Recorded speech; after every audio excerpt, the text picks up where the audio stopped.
I remember to this day a time in early 2010 when we sat down and said, we've been running a business now for almost 4 years. We've been grabbing change out of our cushions to pay for pizza and just going along, and we're racking up debt. If we can't make it this year, we need to just get real jobs.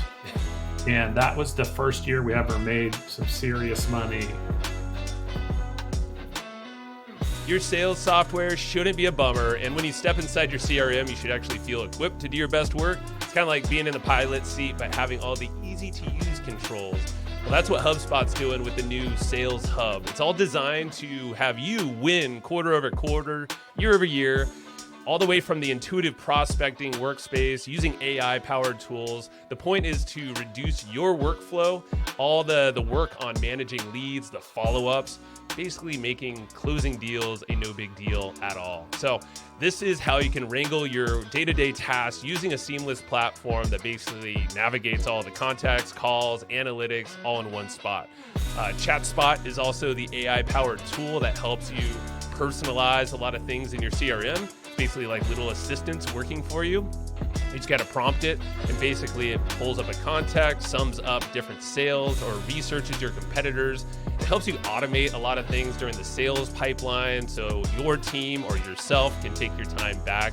And the whole point is to make this easier and more effective for you. So this is the time for you to close more deals and get you on track for your best Q1 yet. Learn more about HubSpot Sales Hub over at hubspot.com/sales. Kurt and Kristen, I'm happy to finally have you here. We've been chatting for a while now, and I got to give a big shout out to Mike Koenigs for making the connection.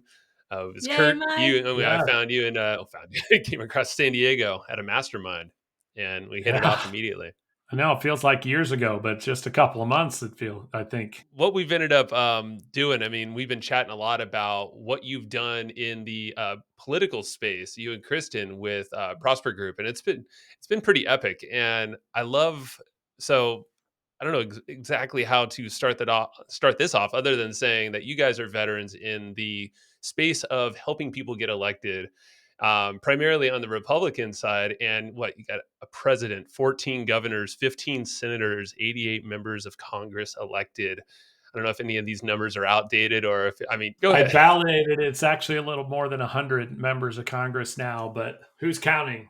And it's a testament to some really smart ways of approaching marketing. And I love the way that you both think about not only obviously campaigns, but now translating that over to business owners. And that's where we connected, is with what you're doing at Reinvent Faster.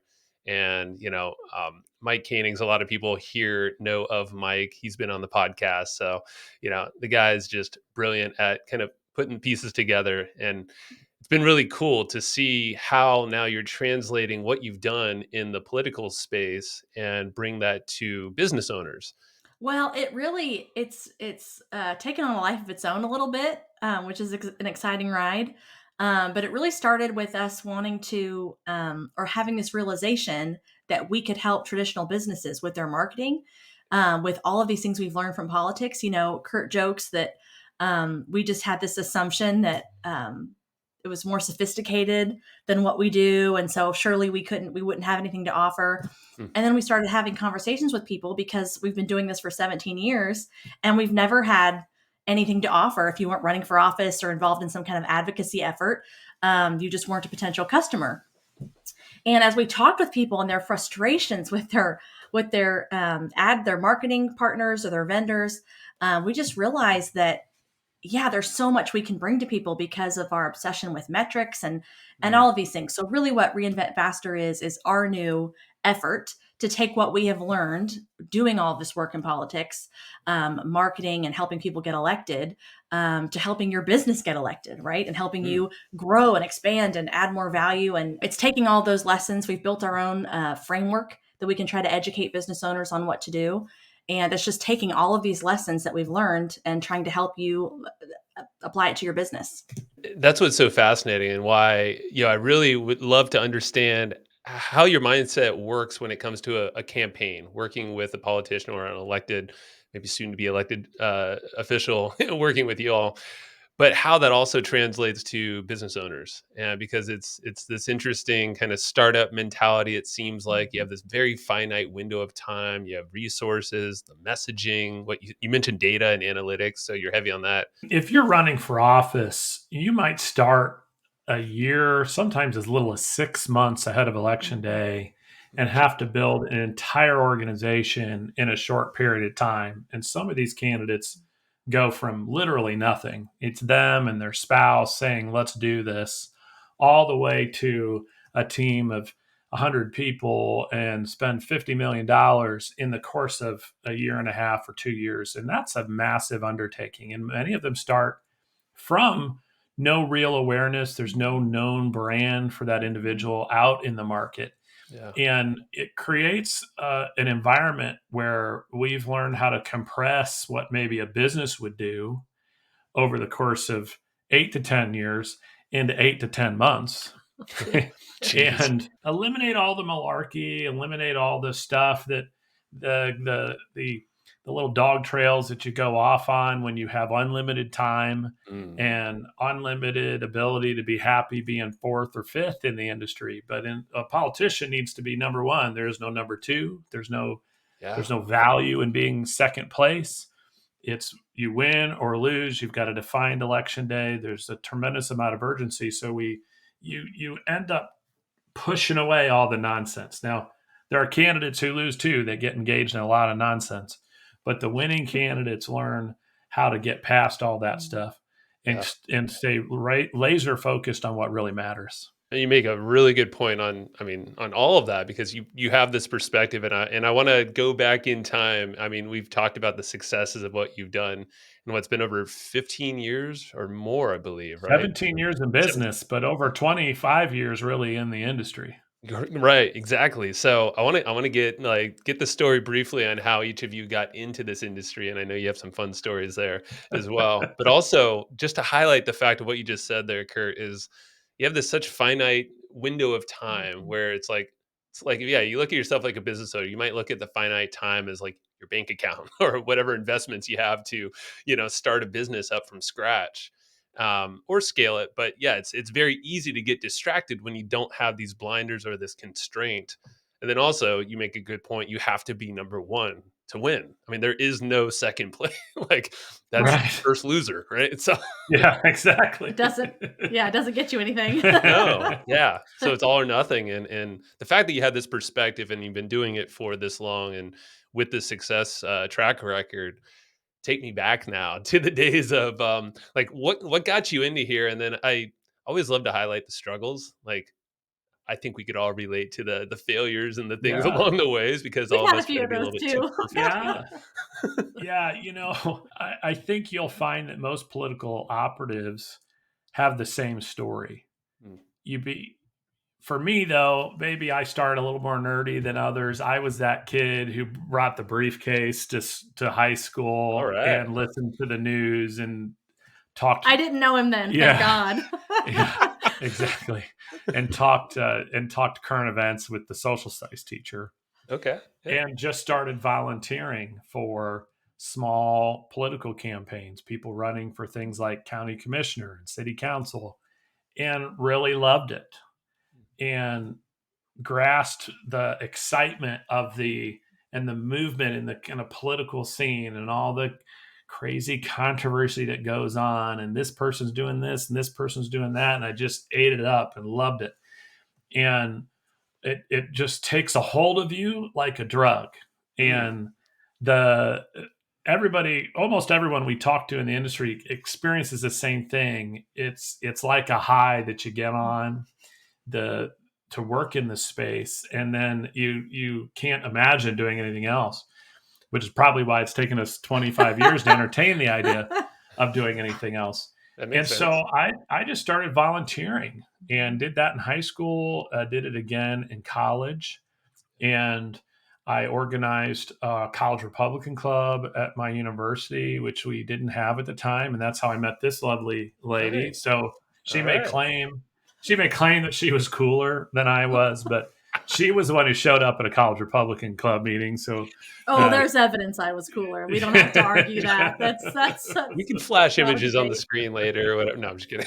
yes, and we and that's how we met, and just continued to get involved there. We didn't really convert the idea into a business until much later. We were just the kinds of sort of, political hacks for hire for a long time. You work for a campaign, and then election day comes, you're unemployed, and you find somebody else to work for, and you're unemployed again. And one day, soon after we were married, we said to ourselves, "This is getting old. We're not gonna really make anything of ourselves if we're basically unemployed every 8 to 10 months. We need to start a business," which may or may not have been a brilliant epiphany, because we started a business in politics, which the only difference between losing your job every 8 to 10 months is we lose all of our clients every 8 to 10 months. What's And the so- longevity of clients? The LTV. exactly. That's a brilliant idea. Yeah. Brilliant idea. And we hadn't done anything notable at the time. We were just small time operators, small time campaigns. We didn't have much of a portfolio to brag about. We had some connections in where we were living at the time in Indiana. And to talk about struggles, I remember to this day a time in early 2010 when we sat down and said, we've been running a business now for almost 4 years. We've been grabbing change out of our cushions to pay for pizza and just going along, and we're racking up debt. And if we can't make it this year, we need to just get real jobs. And that was the first year we ever made some serious money. It was it was a big wave election year for Republicans. So it was a massive breakout for us. And just a big breakout. We almost quit, earlier that year. No, I was ready to be done. Yeah. Tell me about it, Kristen. Yeah. What, because this is the part where a lot of people do quit and break, and maybe they're not seeing what's to come right around the corner. But yeah, take me back then. Well, it's just like, there's so many stories about this, right? Where the person, has their big goal, their big dream, and they're working at it and working at it. And we had that work ethic and discipline, and we had been driving all over the country because, there was no elections in Indiana. We started off just working in our home state, which is in Indiana. Yay, Hoosiers. And, but we had an off year. There were no elections. So it's like, oh my God, we've now got to find customers elsewhere. And so we hit the road, and, we had no money. So sometimes we couldn't even afford a hotel. We'd sleep in our car, and you're showing up talking about your team back home that can do the work, which is like, there's like a couple of people, and my team will get right on that. And so we had just been traveling. We'd been doing all the hard work, and it just was very difficult because, like he said, we didn't have any clout. We weren't well connected in Washington, D.C. Most people that were starting businesses in this space, they had been working for a national committee or a very large, well-known campaign. They were connected. We were not. And so that's how you would start your business, and you had some clients already to hire you right when you started. Yeah. And we were not quite that way. So, but it paid off, it really paid off. Eventually all that hard work, we got hired by some clients that year that just ended up being breakout elections, and it put us on the map. And so after that 2010 election campaign, I'm trying to think. I think that year then we had 14 winning members of Congress. We went from doing very little to all of a sudden having this massive election. We'd worked with two of the top U.S. Senate races in the country, governor's campaigns that weren't supposed to win one. It just was like everything just came. And truth be told, I don't take credit for it. I think it was God's blessing, but we certainly had worked very hard. And I was ready to call it in. And we had an agreement. We had a pact.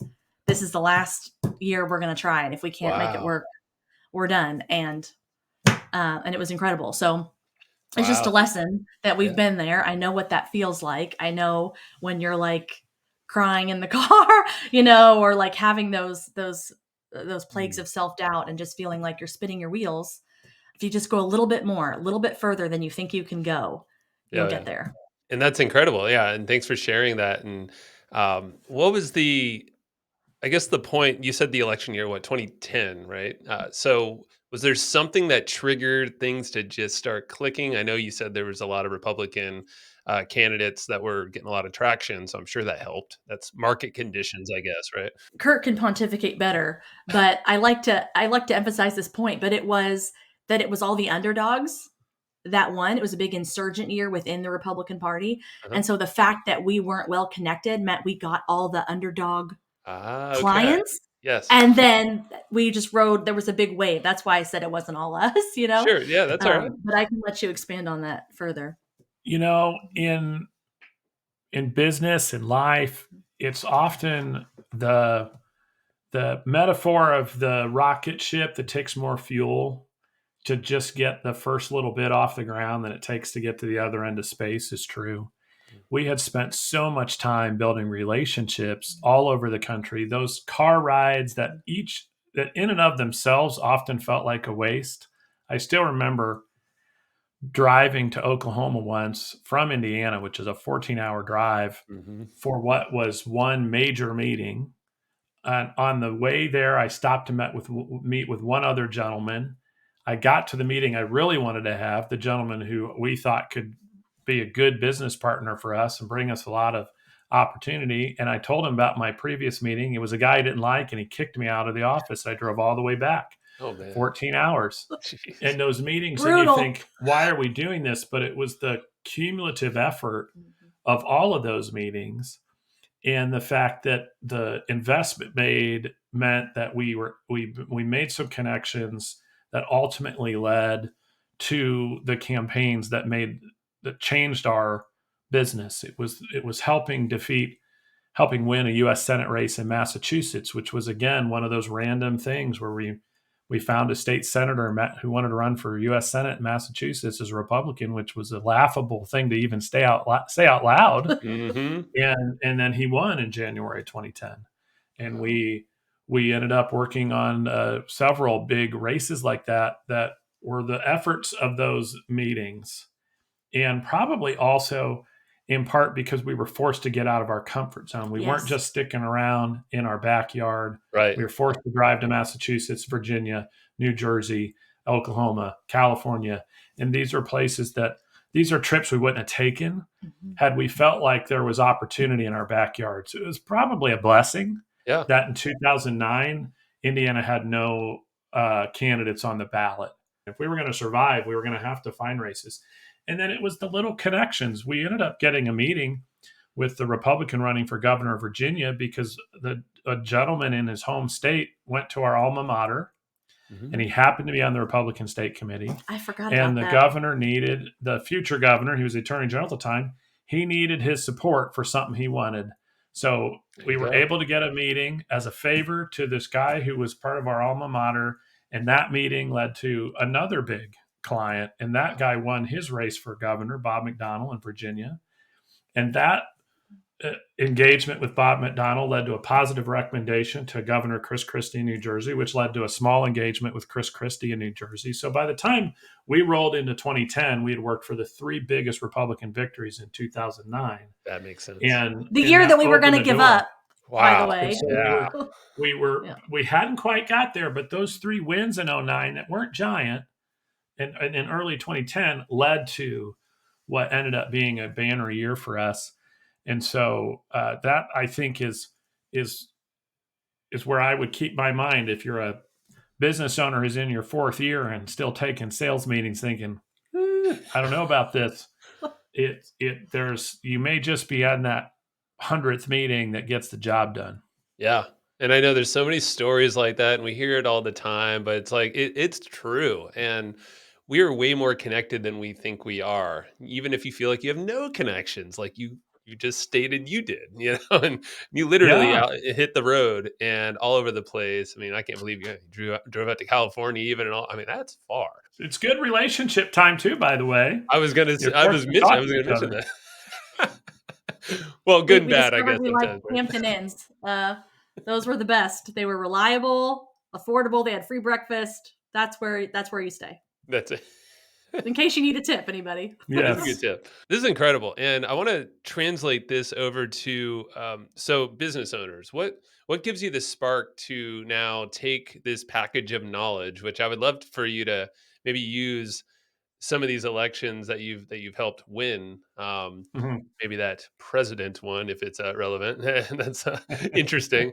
But like, because you're doing so much, you're fundraising. You're doing the marketing side of things. I'm sure. I mean, there's probably a lot I'm not even aware of. But so I guess talk about that bridge now as it relates to business owners. Well, first, I'd like to answer your question a little bit about why. Hmm. And we we both, in our own way, got involved in politics because fundamentally you want to change the world. And I was really a believer in sort of conservative ideas, still am. And I thought if I go into politics and I help elect the right people, that the sun will come out, the waters will part, there'll be rainbows everywhere, and the economy will thrive. And you start with this belief that if I get the right politicians elected, the world's going to be a better place. Right. And over time, I started to recognize that's sometimes true. And we work for a ton of really good people. And I think that in general in this country, we tend to have a more negative view of politicians than we should. They're Hmm. mostly good, well motivated, well intentioned people in a really bad system and with really bad incentive structure. That being said, we, we, at some point you realize there's not a politician we can elect that's going to save us. And we've True. fallen into that trap a little bit as a society. We think, well, our problem are these politicians, or if we just elect this person, or if we just elect that person, and we've abdicated responsibility for our own communities and our own families, and it became clear to me over time I was making a lot of difference simply employing 50 people Hmm. and supplying their families with income and supporting them emotionally and supporting them when they had healthcare problems and that the money then that we made that we were able to turn around and give to community organizations was making a big difference. And it hit me at that point that maybe a politician wouldn't change the world, but thousands of businessmen and women thriving and driving the economy would make a giant difference. And then I saw it so much more clearly even when Chris and I took on this little side hustle slash passion project of my own, which is we in my little hometown of New Washington, Ohio, hello fellow Buckeye Central Bucks, we the local walk up ice cream shop had posted on Facebook that they were going to close in 2022 if somebody didn't buy them. Oh wow. And I was crazy enough, and I don't know if I just caught Kristen on a good day to talk her into buying an ice cream shop. And Where we don't and live, where we yeah, don't know anything about the yes. business. Oh I now live wow. 4 hours away. The only thing I know about restaurants is how to eat in one. Okay. And but again, it became an example of how even a small ice cream shop brings so much joy into the community. The community appreciated it staying open. So that's why I've become so much more passionate about helping businesses because I'm connecting the original dream I had, which was changing the world, to these businessmen and women, family owned businesses, people like Kristen and I who Hmm. are sitting at home fishing through their couch cushions right now saying, I don't know if I can make it, who I know if they give it that extra bit can make a lot of difference in the world and solve a lot of problems. So that's why I think we're here. It's a beautiful why, yeah, and it's a much better of a ripple of I wouldn't say better, but it's a more effective ripple effect. You have a lot more control over the outcome, Yeah. you know? Yeah. Yeah. You can measure it. Yeah. Yeah. Yeah, and that's what's really driving us to do it. And Mhm. then Kristen hit it on it as well. When we started talking to businesses, I was just shocked at the fact that they were so poorly served by the marketing firms they were working with, or they just really hadn't grasped what was required to generate the kind of growth they wanted to have. They didn't know how to put it together and I was finding what I thought were relatively obvious solutions from what we were doing in politics, but just felt strange Yeah. to a business, or their marketing firm just wasn't used to that kind of, let's just get this done and not screw around kind of attitude that we have at the time, in right? How long politics. does this need to take? Let's go. Let's Yeah, go, like, people. why are we spending this money if we can't track it to a sale? Why are we telling this message, which clearly nobody gives a crap about, instead of sharing the true emotional appeal that makes people want to do business with you? And so it was that secondary motivation of seeing, well, actually, we have a lot to offer Right. these people that I had doubts about. I had my own sort of beliefs that, well, these brand marketers must be, all masters because that's all they do. And I've not found that to be true. No way. Yeah. No, I'll tell you that right now. I've talked to a lot of them. Yeah. All making it up. We're all, yeah. But it's a big experiment, and like what you've done in the politics space and still do. I know you have frameworks, you have ways to approach things. You're using data and analytics. There's goals, like there's certain metrics and things you're trying to hit. Hey, I'm going to pause this really fast and shout out another podcast that's on the HubSpot Podcast Network, the audio destination for business professionals. This one's a podcast hosted by someone I've followed for years. I've read his books. His name is Donald Miller, and he hosts the podcast called Business Made Simple. The whole premise there with that show is that it helps take the mystery out of growing your business. And one of the recent episodes is one with Alex Hermosi, someone else I've followed for years now. And it's all about talking about the uncertainties that we're living in right now in 2024 and beyond, but how we can take our business and shore it up. There's actually 4 principles Alex shares, and Don gets into it as well. So definitely recommend checking that out. So go listen to Business Made Simple, hosted by Donald Miller, wherever you get your podcasts. Hey, I want to tell you about an all-in-one marketing platform that's been a game changer for a bunch of businesses. It's called Kartra, and it's the all-in-one tool that you need to grow. So the point is, you don't need to pay for a whole bunch of different subscriptions because Kartra does it all. So what makes Kartra different is that you can automate everything. Everything from delivering your online courses, sending targeted emails, selling products, and even handling your customer support. So all in all, it's saving you time and a bunch of money. And right now, you can try it out for 30 days. Just head over to hustleandflowchart.com/Kartra and go get that free trial. Again, that is hustleandflowchart.com/KARTRA. And maybe this is where we can kind of transition, because I would love to give some frameworks and methodologies that you use in that space, in the politics space, successfully, very successfully, and how that translates to business, and some takeaways that someone listening now can start to implement and think about. Chris and I spent some time thinking about, okay, there's some bad campaigns that lose. There's some good campaigns that win tough campaigns. There are some candidates who are going to win no matter what. But let's look at the ones that are in the toughest campaigns, the most competitive, the most expensive, the most surprising victories. And let's find out, of our clients, what did we find that was in common? And we really found they would all sort of fit into a 4-step framework that we then took some time, put it into paper, and we call it our Reinvent Faster X framework, or RFX framework. So, but what we learned is, first of all, the ones who win take some time at the beginning to think about their strategy and to be thoughtful about who they are, how they want to represent themselves to the world, and they don't just jump right into it. And I've seen it both ways. We have clients, they decide they want to run for office, they want to tell the world the next day, and they haven't really thought about how do they want to present. They've not thought about what their brand is. They haven't thought about what they're selling. They haven't thought about their value leadership strategy they want to bring to the market. They haven't thought about their unique selling proposition or their unique differentiator. They haven't thought about what they're specifically offering. They don't understand their ideal customer. The good ones take some time and do that.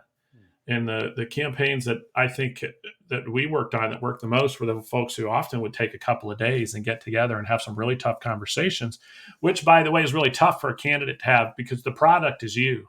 Yeah. So when you're having a conversation about, okay, what are we telling the world? You're having this really sort of vulnerable conversation about, well, this is who I am. This is who I'm not. Oh, by the way, here are the things about me that are going to be liabilities. Here are the things about me that are strengths. The ones who really spend that time thinking and planning first do well. And we find the same with business. Right. In that planning time, that thinking time is about making choices. It's about deciding this is who I am. This is who I am not. I can't be everything to everyone. For a candidate, you can't be, you're never going to win all the Republicans and all the Democrats and all the independents. You've got to win the right number of them to win. And that means you have to make choices about what you stand for, who you're targeting, whose votes you can win. Same with a business. You can't be in the business of selling everything to everybody. Your customers aren't both the people who want the cheapest product and the most modern. Right. It's you have to make choices. And then the really good ones then would take a step next, which in the industry we call making a pathway to victory.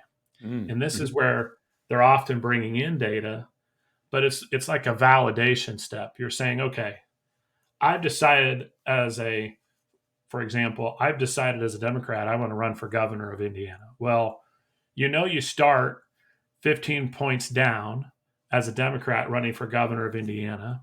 You know that the voters tend to lean more conservative than more progressive. So you have to sit down and say, what's my true pathway to victory? If I'm starting this far down, if I've made strategic choices up here that say, I want to run as a brand, as a really, really progressive Democrat in say a Bernie Sanders type of framework, there's not a pathway to victory for that in Indiana. You've got to appeal to and find that group of Republicans who would consider a Democrat. And how many of those people are there? So there's a validation step there where you say, okay, I need to win 1 million Republicans. How am I actually going to do that? Okay, if I'm going to do that, how can I win them over? So there's this validation sort of iteration step that I think a campaign would make, but a lot of businesses don't.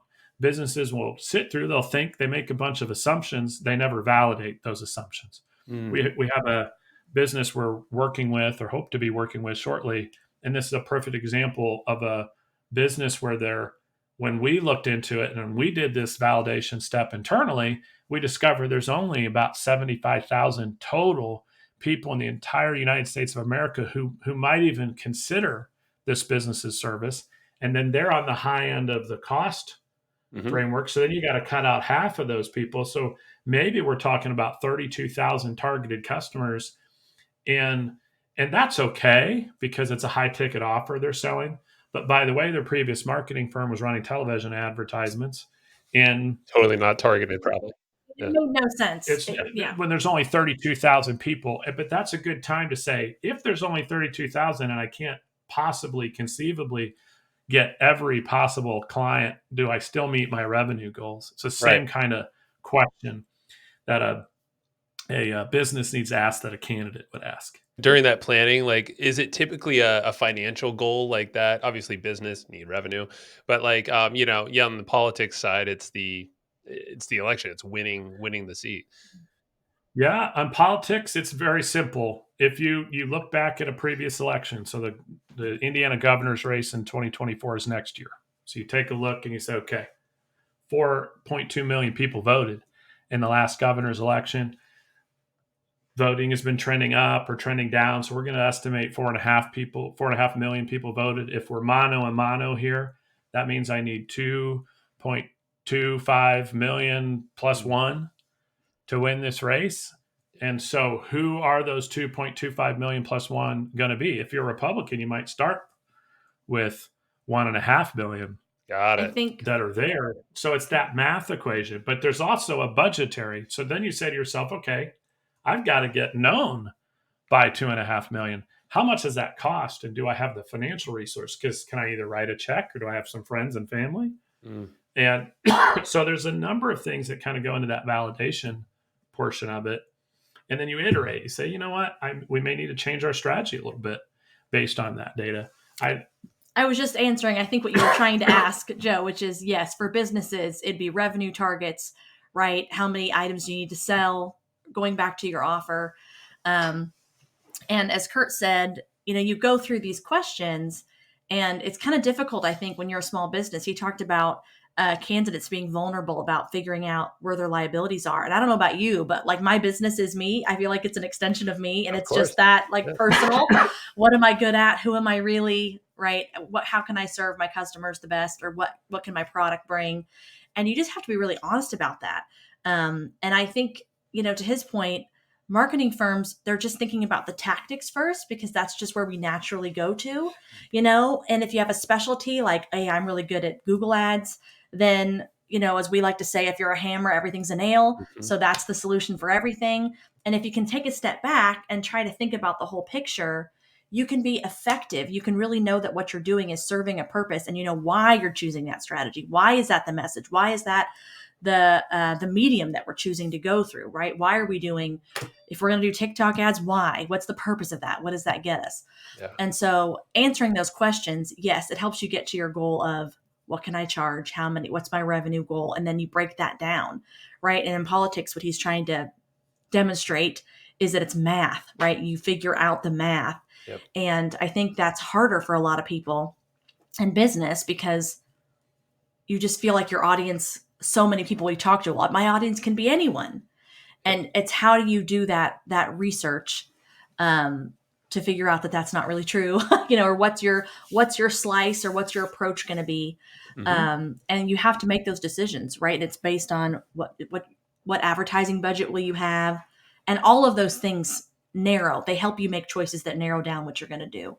I think that's the big takeaway here I'm hearing so far. And I know there's more to the framework, but it's like get really clear and really honest with ourselves as Mhm. business owners from day one. Try to take your ego out of there as much as possible.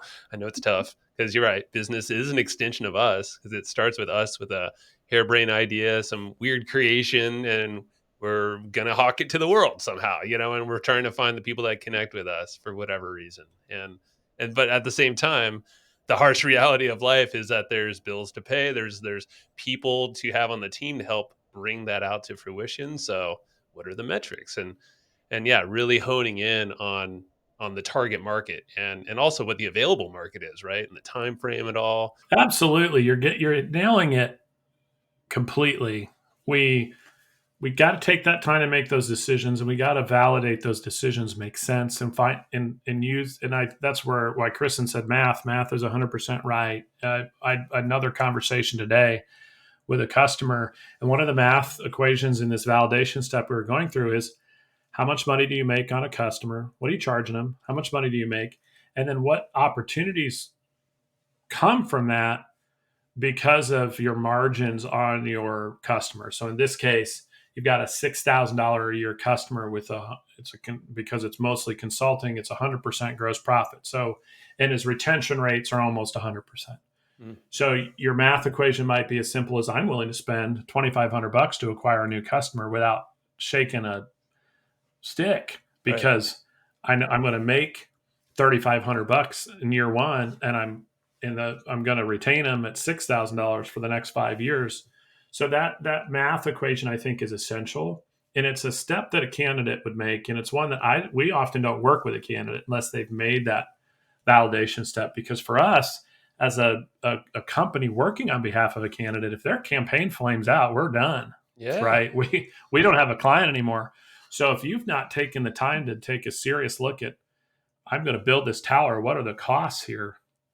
Then, we're not interested. And I think that's every good business needs to do that. And those decisions, they're the hard part.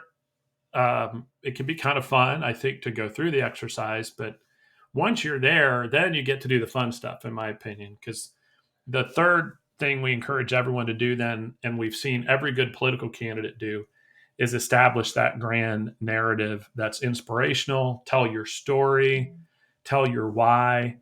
And that's probably the easiest thing to see where the differences between winning and losing political candidates. So what's a good example of that narrative? I love the 2016 campaign as such a good example of good and bad choices for grand narratives. And I think it's hard, I think, sometimes to look at it because we all have strong, intense feelings about the various candidates. So we have to kind of set those Yeah, aside for a yeah, moment. But when you compare, say, Make America Great Again and how Donald Trump chose to tell his story of I'm a successful business person, I've taken advantage of the system, and I'm here to help the little guy take advantage of the system and get rid of these corrupt politicians that are here, and I'm going to kind of blow the place out, make America great again. This was a very solid, easy to understand, grand narrative that he stuck with for the entire campaign that spoke to his audience and obviously propelled him into the White House. And on the contrary, Hillary Clinton ended up with 6 or 7 different slogans over the course of her campaign. wow, At the very end, she had "I'm with her," yeah, which was a slogan that was essentially about Hillary Clinton, not about what The she was going voters. to do for you, yes, yes, and of course was about dividing people by gender. And then she tried to kind of play off of the Trump saying where he was, he can be, as everyone knows, a little caustic, and she sure. had a love Trump's hate kind of or better together type messaging at the end, which was essentially a response to Donald Trump. Yeah, it's very tied to him, and then yeah, the race, I guess, more than anything, rather than the people or the outward customer, Yeah. or person. So if you asked a random person on the street what was Donald Trump's narrative, what was he running on, I suspect in 2016 most people could rattle off "Make America Great Again" and probably a couple of his key points around building the border wall, Mhm. especially. And they wouldn't have been able to say the same thing about Hillary Clinton. And that's an important choice, by the way, because you want that narrative to appeal to the audience you want to target. Yeah, And sometimes that choice can be accidental. Trump found something in that 2016 race that no one knew was there. And I'm sure if you asked Donald Trump, he would say, "I knew it all the time. I sure. had it all figured out." I think it was probably more intuitive than it was Mhm. some kind of brilliant epiphany he had. But he found that there was a high percentage of disaffected, low income, low college educated white voters who previously voted Democrat, by the way, Mhm. who felt really Left abandoned behind. and Yeah. left behind. And that grand narrative spoke to them. Make America great again. I want what I'm supposed to have here. I feel like here I am in a drug infested community with meth and a crime infected community, and the factories are leaving and nobody gives a crap about me. And that worked and that appealed to that audience. That grand narrative is so important. You can see that, by the way, in 2008. You had, and again, these are often situational. So in 2008, you have an electorate that's a little tired of George W. Bush. They wanted something different. He kind of fit the stodgy old white guy thing. Now we have Barack Obama. He's hope and change. Mhm. And it was it's very simple. There was nothing, he didn't invent a new word. Yeah. He had said he said 2 words, but they articulated what he represented Mhm. on a grand scale. And in contrast, you had John McCain, who I think was an excellent human being and ran on country first. Also grand in that regard, but not on point for winning the election in 2008 when people wanted something different. They didn't want that same sort of feel that George W. Bush gave them. They wanted change. Yeah. And so you can see that. You can go back so many elections and see where the grand narrative was well established. And you can often see where candidates lose it because they get too involved in tools and tactics and in sub narratives instead of the grand narrative. So a business has to do the same. As a business owner, this is an opportunity to tell your story. So that's when we talk about our desire to change the world, moving from politics to helping small businesses. That's a true story from our heart Mhm. about why we're doing what we're doing. And every business owner, most business owners have that. They got into their business because they cared. I sell pies because my mom made the best pies. And when I woke up in the morning and I could smell her baking that apple pie. It just made me feel like everything was right in the world. And there's nothing I've ever wanted to do more than to give that feeling to other people. And that's why I started the Great American Apple Pie Company. Come get some. And that's, yeah, I want one, man. My mouth was salivating while he said that. Right, this isn't fair, man. Bad example. Yeah, it has to be emotional. It's not intellectual. It's like it just grabs you and makes you feel too. something. It's simple, and like Yes. what you said that earlier, with Trump, with Obama, with the pie company, like you're framing it in a very simple language that activates the person that, like, whatever in our brains, that reptilian part, probably it just like clicks. Oh, wait, that's my person, or that's my company. That's whatever I trust, I bond. It's just this innate thing that happens. One thing we know, and marketers know this, but in politics for sure, it's just all human behavior, right? We make decisions emotionally and we justify them intellectually. Mm. So if you don't start on the emotional level, that's why it's so important to make these choices. So you're not wasting time and budget and energy chasing after every little squirrel that you see.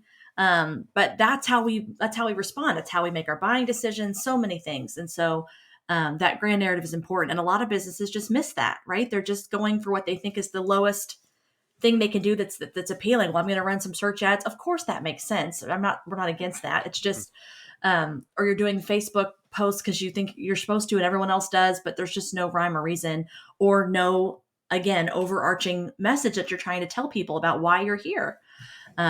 So it's important. And you can tell he's a little passionate about it. Well, it's great. Having a grand narrative opens you up to those other tools. Mm-hmm. Where I find myself every once in a while, because it's so ingrained in us because of all the bad marketing we see. But you immediately want to go into, well, come to my restaurant for a 15% off coupon. Yeah. Or we have the best this, or here's this feature that's in my software. And who cares? And that is a sub narrative. That's step 4. It's that third step is the grand narrative. What is it that really matters? Who am I? What's my story? Why are we here? And then that sub narrative is, by the way, while we're helping you feel better about your life because you're tasting my mama's apple pie, I'm also serving you something that's healthy and sugar-free. And by the way, 10% cheaper than the one you can buy at the Walmart, right?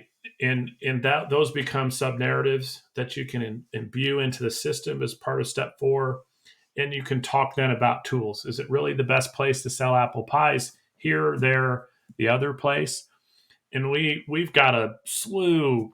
Kristen and I sat down and wrote down 50 different tools, tactics, strategies that we've employed at various times in a political campaign that, when employed properly at this level and within the strategic framework you've developed at the very beginning, can make a big difference. And then every candidate falls in the same trap. They see the good tactic employed by the last guy and say, well, that's the way I'm going to win too. He did this thing. He ran these really cool TV ads, so I'm going to run the same cool, but it's a different campaign every time. And so look at the Trump 2016 versus Obama. You have such a different campaign to win in 2016 than what made Obama victorious in 2008. And again, if you look back at that 16 race, you see Hillary Clinton essentially trying to run the Obama campaign in 2016. And that makes some logical sense. He ran a smart reelect campaign in 2012 when he overperformed. Yeah. And it made sense to say, well, we're going to do what he did, right? I was his Secretary of State. We have a lot in common. He's very popular. And I'm going to run that campaign. And Trump, who kind of came in as somebody who's never really run a campaign of that scope before, he'd not been a U.S. senator or governor, said, I'm just going to do what's working.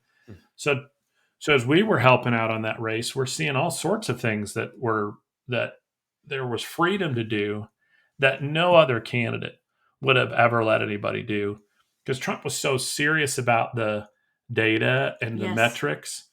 And I remember Chris and I were talking about this just before this call. I remember distinctly in the 2016 race that Kristen worked out of the digital office for Trump down there in San Antonio, and they were running a host of advertisements that were essentially run by the AI algorithm for targeting to Yep. pick who they were going to show these ads to.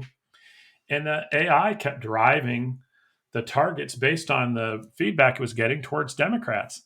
And there were a slew of articles in all the political rags saying, well, look at these stupid Trump people. He clearly doesn't know what he's doing. This is a first-time candidate. He's targeting all these Democrats. But the reality was the data was pointing him towards something that nobody else was noticing, which was that Democrats were liking, clicking, engaging, and giving money from these ads because he was appealing to folks that people thought would never vote Republican at the time. And many, by the way, have stayed voting Republican. And so there is this process too, when you're employing tools and strategies the right way, where you're letting them evolve and following the data where it goes. Oh, no, it's fascinating. And you bring up a good point about, I mean, listening to the analytics. And of course, now we're talking about step 4, right? We get to the tools finally, Yeah. and like rubber meets the road. We have to put stuff into action.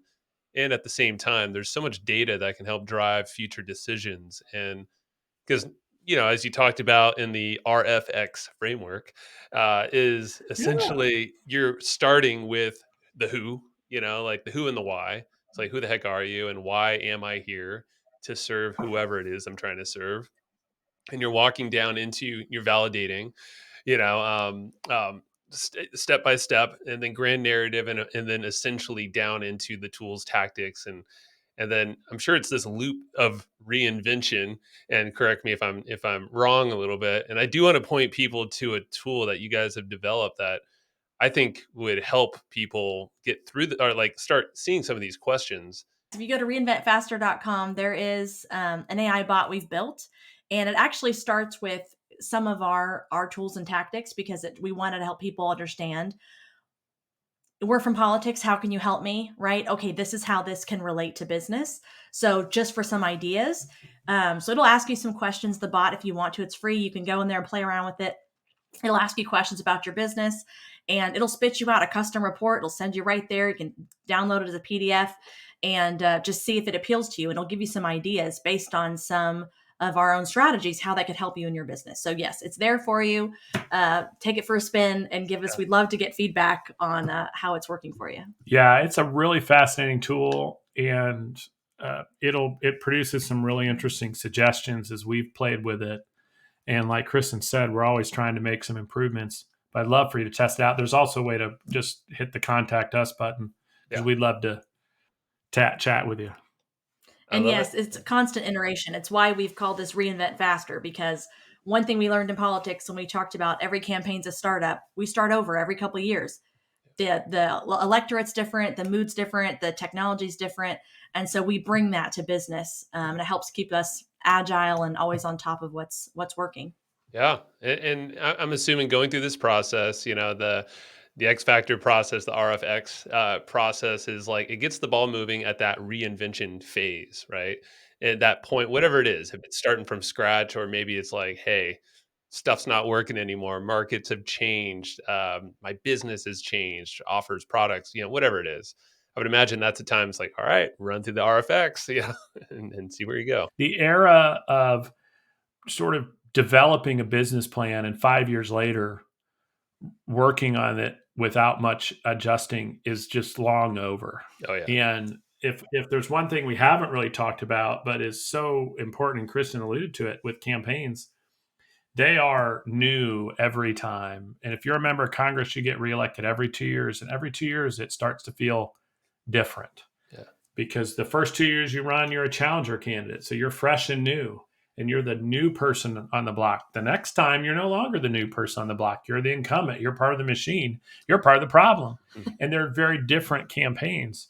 And many bad candidates, many bad businesses lose because they assume they make the same assumptions each 2-year cycle, and you have to adjust that. And the world is changing so fast, and that's true in politics.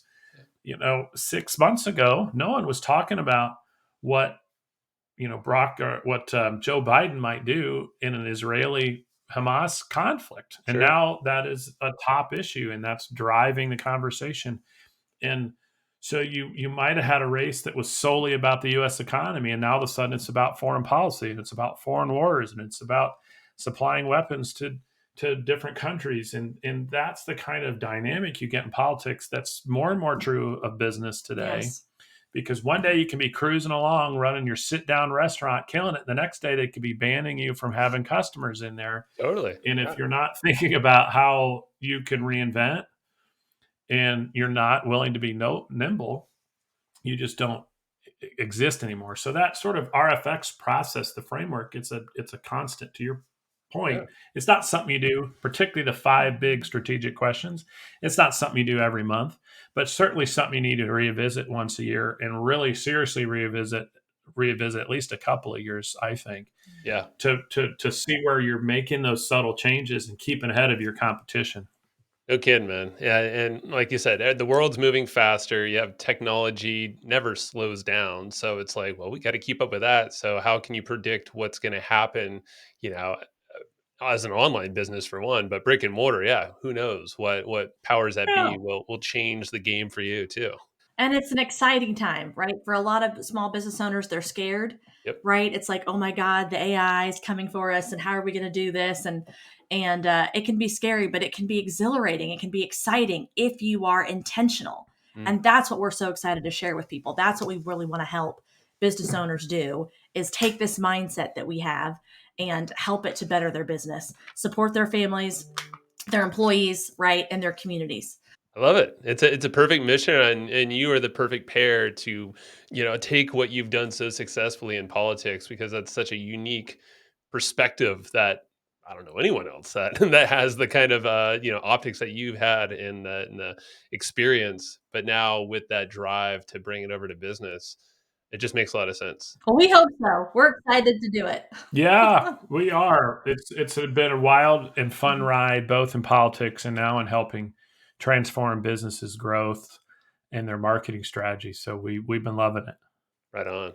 Well, cool. Well, find all of that over at reinventfaster.com. Check out the bot too, because yeah, even if you don't feel like you're in a reinvent phase, you probably are, or at least start thinking that way. Go check out the bot and get that free report, because yeah, I've seen it.